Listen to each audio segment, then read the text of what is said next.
glad you made it. Grandma and I have been expecting you. Why, that little lady's been baking turkey and pumpkin pies all day. You know, I just love this time of year. All of the families come home, and people, for the most part, are friendlier and happier. After all, that's what Christmas is all about. At least that's the way I see it.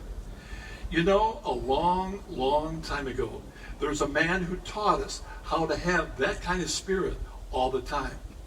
He was a special man who lived a special life and died a special death.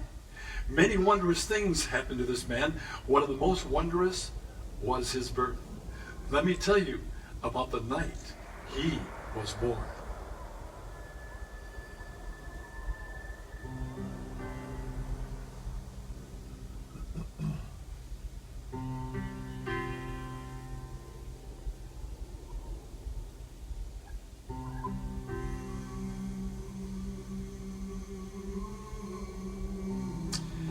And they were in the same country, shepherds abiding in the field, watching over their flocks by night. And suddenly an angel of the Lord came upon them, and they were sore afraid. And the angel said, "Fear not, for behold, I have come to bring you good tidings of great joy, which shall be for all people. For unto you is born this day in the city of David a Savior, who is Christ the Lord. And this shall be a sign unto you.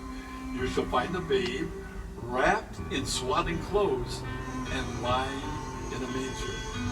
And suddenly there was with the angel a multitude of the heavenly hosts, praising God and saying, "Glory to God in the highest, peace and goodwill to all men."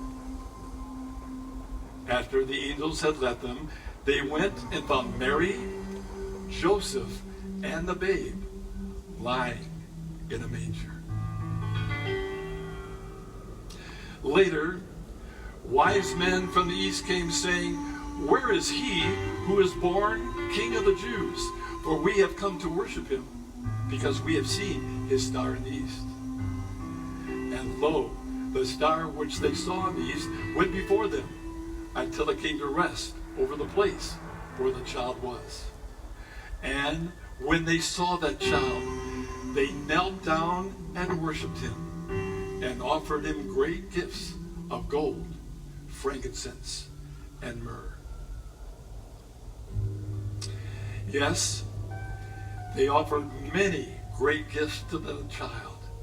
But you know, we're the ones who received the greatest gift of all, the gift of everlasting life.